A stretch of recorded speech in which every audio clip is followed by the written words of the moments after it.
Everyone, आज गति के चैप्टर से आप लोगों के लिए मैंने टॉपिक लिया है गति के समीकरण।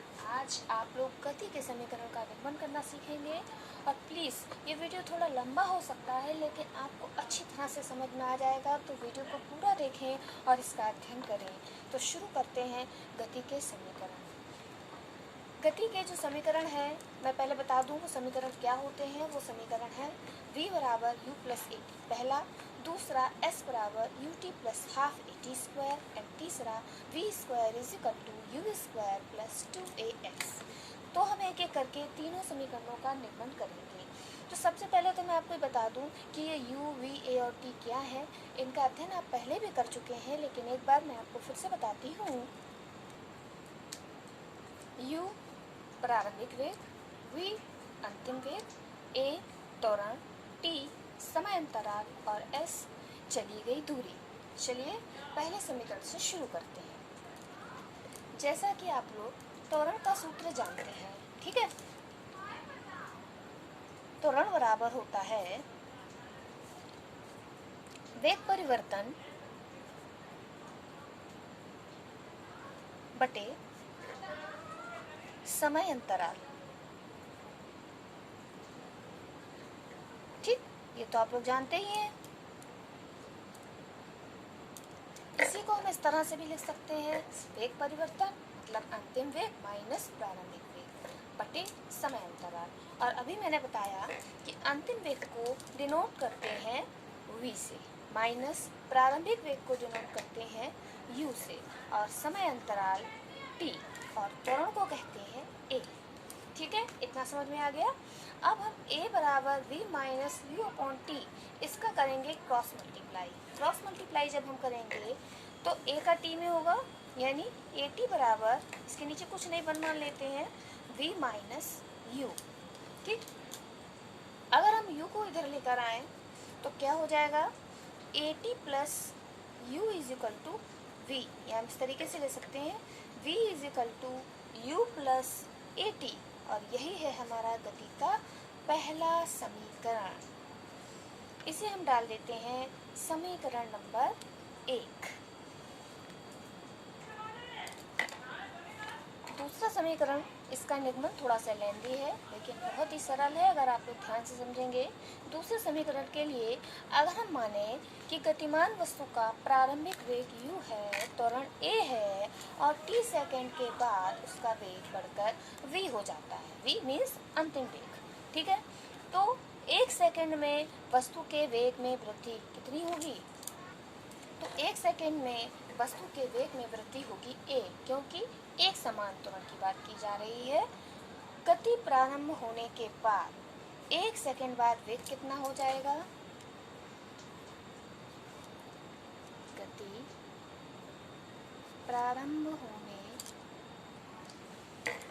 प्रारंभ होने के बाद गति जो है वो u से प्रारंभ होती है, u प्रारंभिक वेग है, उसके 1 सेकंड बाद वेग कितना हो जाएगा। हर सेकंड में a वृद्धि हो रही है और u से उसने स्टार्ट की है, तो अब उसका वेग कितना हो जाएगा, u प्लस a। ठीक है, इसी तरह से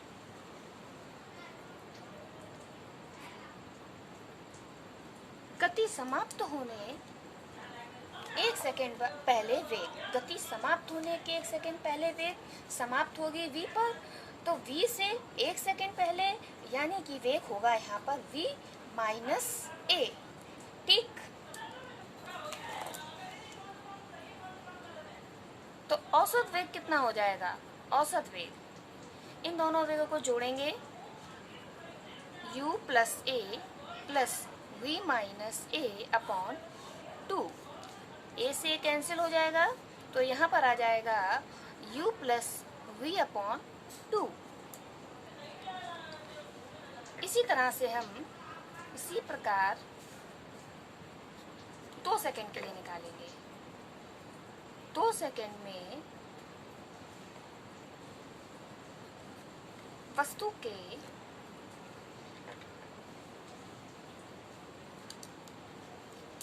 सेकंड में वस्तु के गति प्रारंभ होने के बाद वेग कितना हो जाएगा, u से स्टार्ट किया था, अब हो जाएगा 2a।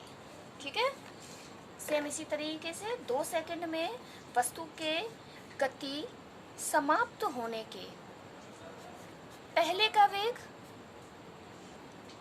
कितना हो जाएगा, v माइनस 2a।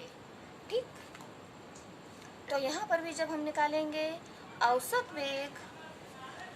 वेग होगा u plus 2a plus v minus 2a upon 2। 2a से 2a कैंसिल हो जाएगा, u प्लस v बाई 2।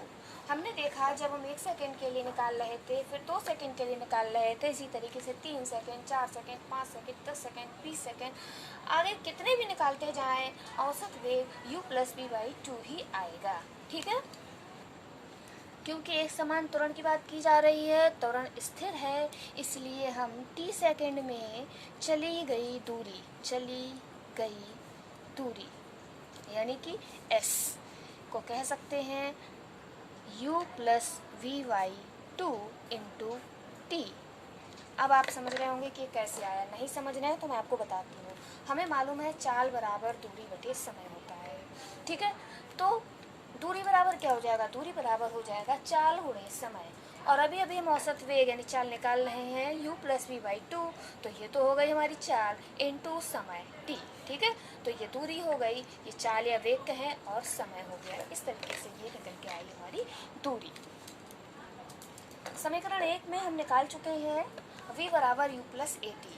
तो हम यहाँ पर अगर v की जगह पर u प्लस ए टी रखते हैं तो क्या होता है, देखिए। समीकरण 1 से v का मान रखने पर क्या करेंगे हम, s बराबर u प्लस v की जगह क्या रखेंगे हम, u प्लस ए टी, जो कि हमने समीकरण 1 में सिद्ध किया था, अपॉन 2 इंटू टी। इसको सॉल्व करते हैं, s बराबर u plus u 2u plus a T by 2 into T. इनका क्रॉस मल्टीप्लाई करेंगे तो 2 का s में हो जाएगा, यानी 2s is equal to 2ut plus a t square. T का हमने अंदर गुणा कर दिया।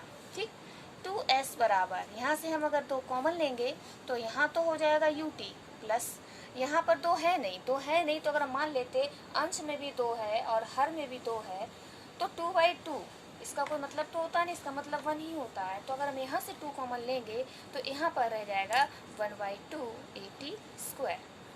ठीक, 2 से 2 कैंसिल, यानी s बराबर U T plus half a t square. ये हमारा निकल आया गति का दूसरा समीकरण। अब हम चलते हैं गति के तीसरे समीकरण पर। तीसरे समीकरण के लिए फिर से हम पहला समीकरण लिखते हैं, v बराबर u प्लस ए टी। ठीक, दोनों पक्षों का अगर हम वर्ग करते हैं, यानी कि left hand side right hand side, दायां पक्ष बायां पक्ष, दोनों पक्षों का वर्ग करने पर,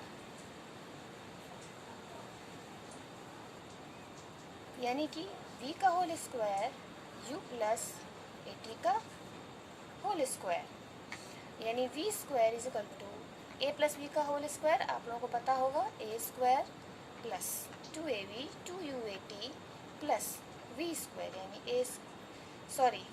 b square, a square plus 2 square t square. तो इस तरीके से हमने दोनों पक्षों का वर्ग किया। v square is equal to, u square को हम ऐसा ही रहने दें और सेम पिछली बार की तरह अगर हम यहाँ से भी 2 कॉमन लेते हैं और साथ में a भी कॉमन ले लें, क्योंकि दोनों में a है, यहाँ से हम 2a कॉमन लेते हैं, 2a बाहर निकल गया, यहाँ बचा ut, और यहाँ पर भी सेम पहले की तरह हो जाएगा हाफ, a के बाहर निकल गया, एक अंदर रह गया, ए टी स्क्वायर, यानी v square is equal to u square, एक बार फिर से लिख देती हूँ साफ साफ, 2a कॉमन लिया था, ut plus half a t square. अब देखिए समीकरण 2 हमारा s बराबर U T plus half a t square है, जैसा कि हम इससे पहले निर्माण कर चुके हैं। तो इस जगह पर हम ये देखें U T plus half a t square, समीकरण 2 के हिसाब से इसको हम ऐसे लिख सकते हैं। तो हम समीकरण 2 से क्या करेंगे, वी स्क्वायर बराबर यू स्क्वायर प्लस 2a, इसको हम लिख सकते हैं s। तो हमारे तीसरे सूत्र का भी निगमन हो जाता है v square is equal to u square plus 2as। इस प्रकार से हमने गति के तीनों समीकरणों का निगमन करना सीखा। मैंने आप लोगों को बहुत डिटेल में सिखाया है, आप लोग इसे नोट भी कर सकते हैं और उम्मीद है आप लोगों को समझ में आया होगा।